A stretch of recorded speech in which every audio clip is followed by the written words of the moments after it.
We will start out the second half of this course. We're at part 4. It's on labor. Midterms will be returned to you probably Thursday. Okay, so hopefully that wasn't too insufferable. Now, I have a terrible cold today, so I'll be sniffling at you all day. I apologize for that. With any luck, I'll make it through the actual lecture without dissolving just in a heap of Kleenex. The timing was very bad. I have a crappy immune system, so when I get a cold, all hell breaks loose. Anyway, lecture 13, class struggle in the USA. We'll talk about sort of the large sense of what's happened in the neoliberal era and what the consequences of it are in terms of inequality. So our keys today are the rise and fall of organized labor in the U.S., which is a combination of economics and politics. And what it's meant is the loss of an essential bulwark, a counterweight against capital at a very minimum. Therefore, meaning that the power of capital and capitalism and bankers and all the rest is much exaggerated in our time because of the loss of the unions, the minimalization of the unions. And neoliberalism is the political face of this battle. After a long period of working class successes and support from above through the New Deal and the Great Society. That'll sound good on tape. Great Society. I think I'll move the microphone down. Things started to go against, things had been going against the elites, and they were not pleased about it. So they launched an effort to push back against government, push back against labor, and the result of that is what we have today. All, of course, under the guise that it's freeing up markets and making you richer. Excuse me. All that leading to the non-accidental and grotesque inequality of contemporary U.S. and indeed of the whole world. So, and this is really the triumph, as Harvey argues in his little book, The Brief History of Neoliberalism. Don't think Monty Ellis would agree with me? Guess not. Maybe he's in the wrong class. Okay. So, we'll have 3 topics today: the decline of labor, the political defeat of labor, and the spoils of victory. So, under the decline of labor here, we'll start off with our rise and fall, breakthrough, golden age, hard times, and union decline. So, the New Deal era with the Great Depression, of course, workers were hit hardest. Massive unemployment and the economic collapse of the 30s. But a couple of things were different, and one was that the labor unions, that labor was very powerful in the factories, was a big presence in the factories, and it had quite a few successes back in the 1900s and 1910s. So it was ready potentially for a comeback. The collapse did hit the capitalist class very hard and really delegitimated them and weakened their power. And when Roosevelt came in, although he was trying to patch up capitalism with the New Deal, he very quickly moved to the side of the workers, both in terms of job creation, economic support, and recognition of unions. Unions got the right to organize, recognized that under federal law from the very beginning of the New Deal was written in the National Labor Relations Act in 1935. Then you got Social Security and unemployment benefits in the Social Security Act in 1935. And you got a lot bigger government than you'd ever had before, particularly federal government. Really becomes the dominant part of the system, whereas it had been states before that. Don't do that every time. It's not worth it, and I probably don't deserve it. Okay. Sorry to people on the mic. So the unions really have a breakthrough and start to get organized. There's a whole history of that, of general strikes in San Francisco, Minneapolis, and other places. And an organization under the Congress of Industrial Organizations, which was for the unskilled mass production workers, not the skilled tradesmen like the AFL, the American Federation of Labor. And by the end of the 30s, unemployment had fallen from 25% back down to 10%. Wages were starting to go up again, and then the war took over, and you got full employment as never seen before, very high profits, and we come out of the war, as you know, in very good shape. But that would include workers who now have a place at the table because of the New Deal. So what that meant is in the so-called golden age of the post-war period, when the U.S. was very successful, we've talked about this many times, labor gets to participate. It gets what's called the productivity wage. That is, the contracts with the big unions in the big sectors like steel and cars and rubber and chemicals. The contractual agreement was, well, as long as our sales are going up and our profits are good, we'll share it with you, and the wages will go up roughly with rising productivity. So as you produce more, you'll get more. Your share won't go up, but your productivity will, and so will your wages. You also start to get contracts in the big sectors, the big unionized sectors, that covered retirement and health for the first time. Now, a lot of people were left out. We'll get back to that later. But if you look at that bottom chart, you can see the GDP per capita was rising very steadily here. Productivity and wages, this is real wages, this is hourly productivity. You can see they track each other from 1950 through about 1980, where they split up. And after that, things look very different, and wages no longer track productivity. So people got better lives. They got unionized, 2/3 of all manufacturing workers, 1/3 of all workers, roughly, in the U.S. And through the unions, they got on-the-job protections.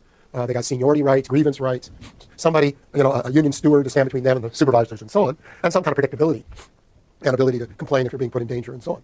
And out of that, you got a whole new sense of dignity, particularly for what's called the semi-skilled worker, which we'll talk about next time.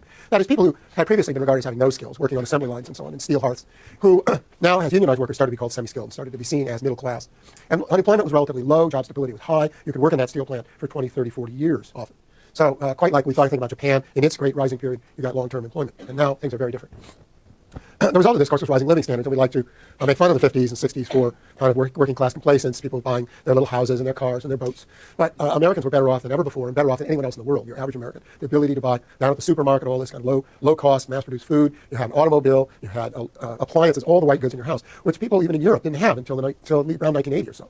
So we were 23 years ahead of even Europe, and 50 years ahead of any place else. And the New Deal also made it possible to get 30-year mortgages and to buy houses. So you got mass ownership. Home ownership, because of the New Deal, jumped from about 45-50% of the population to almost 70%. So a very rapid one-time leap, which, by the way, is going down again today. So there's the era of the middle class, a sense of greater equality. There were very progressive income taxes, inheritance taxes, corporate income taxes, and so on, the stock market went almost nowhere for 20, 30 years, which meant that the people who have money to play in stocks weren't making much. And the working class, what was called the working class, started to become the middle class. And now we, of course, have no working class today. We just have the middle class and the poor.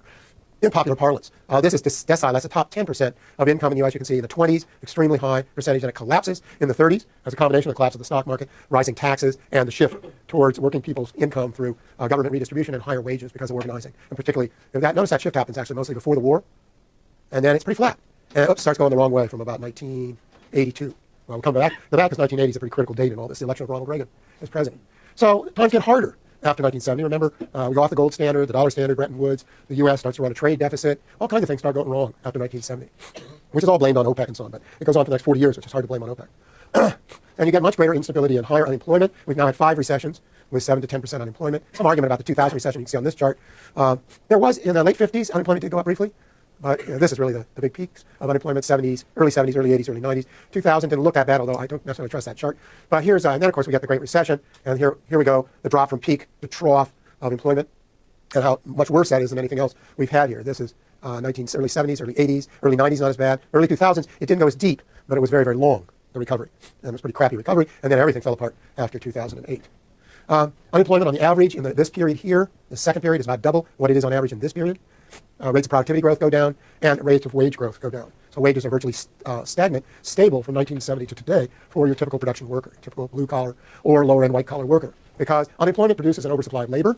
It pushes a lot of people in the labor market. The labor markets aren't doing well, so people are willing to take lower wages. There's more to it than that, but that is a very important part of it. So if the economy performs worse, it shows up as more unemployment and poor wage growth, and much less stability of work and so on. Job insecurity, this is the job insecurity, goes up. You start getting what's called churning in the labor market.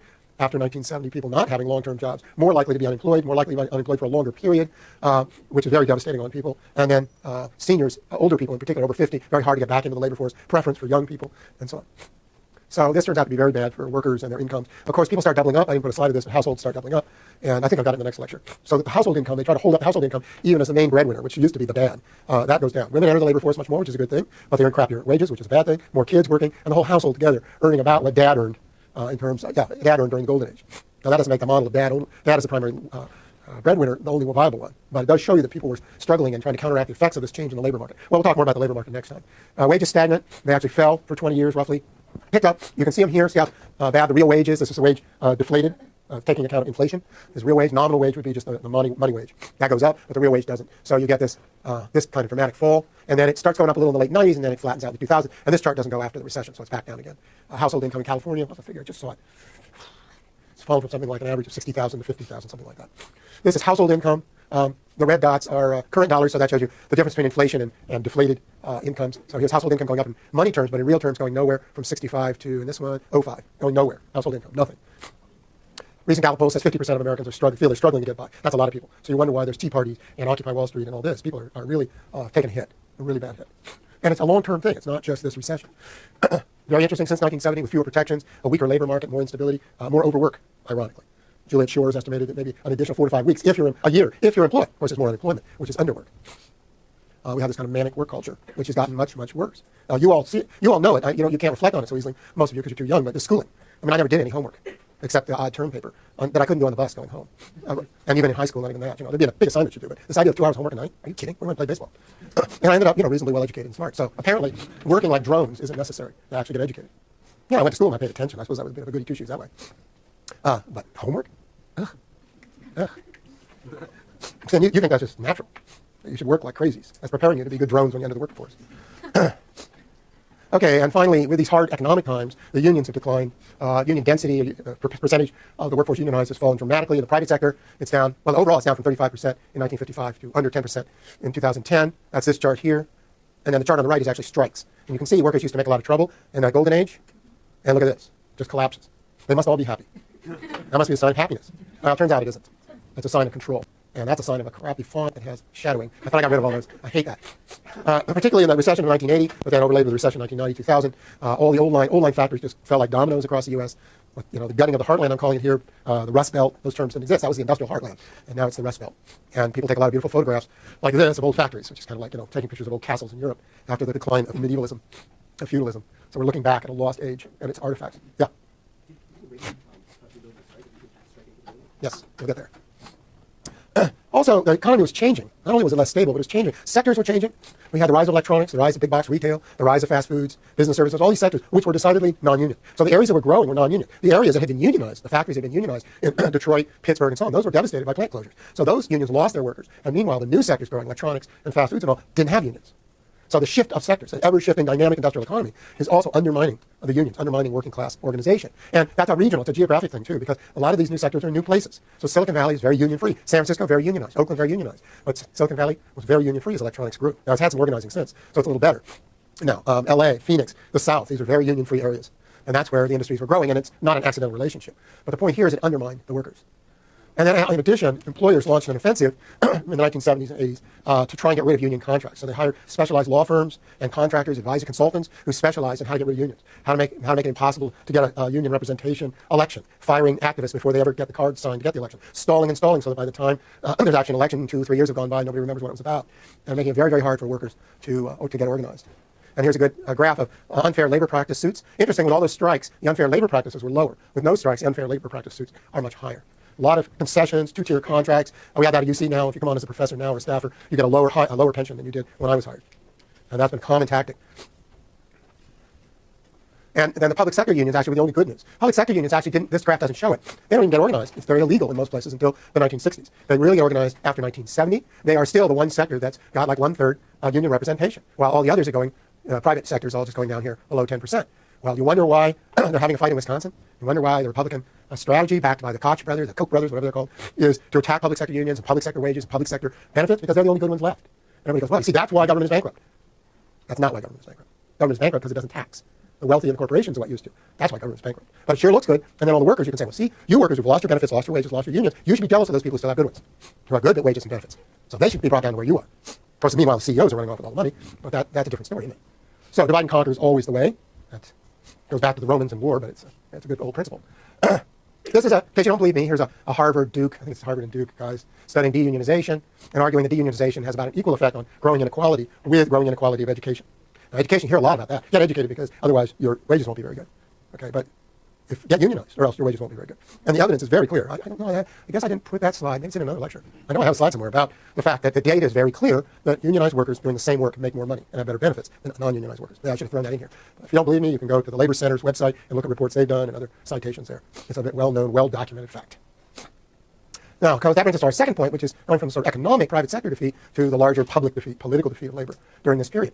And again, 4 parts: against the New Deal, self-inflicted wounds, counter-revolution, and neoliberalism at home. So, well, the 1930s did produce the New Deal and a lot of progress for American working people, but it had its dark side. It was imperfect, to say the least. And one of the amazing things is how much the capitalist class hated Roosevelt for saving their asses, which is truly one of those astounding facts of life. So in case you think the capitalist class is always rational or understands the needs of the system and isn't just self-interested, I suggest you think again.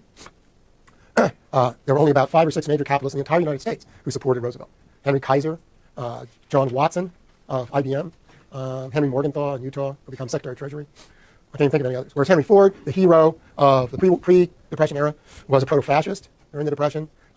William Randolph Hearst hated the greatest media mogul, the sort of Murdoch of his era, hated Roosevelt, and so on and so on. So Roosevelt was extremely hated. There was even a group, a right-wing group, well funded by people like Ford and all, called the American Liberty League. Well, it wasn't able to prevail, and Roosevelt prevailed through 4 administrations. In fact, they had to change the law so you could only get elected twice because the Republicans were so fed up with having Roosevelt get elected 4 times. He only served 3 and died very quickly in his 4th term. There also was a problem with the Dixiecrats. The South hadn't really changed very much. It's pre-civil rights South. And the Democrats were still strong in the South, which might seem odd to you now because it's all Republican. But in those days it was Democrats, but it was the Southern conservative, still white supremacist Democrats by and large. And they constantly undercut the progressive elements of the New Deal. And farm workers were left out of it. And a lot of workers, domestic workers, farm workers were left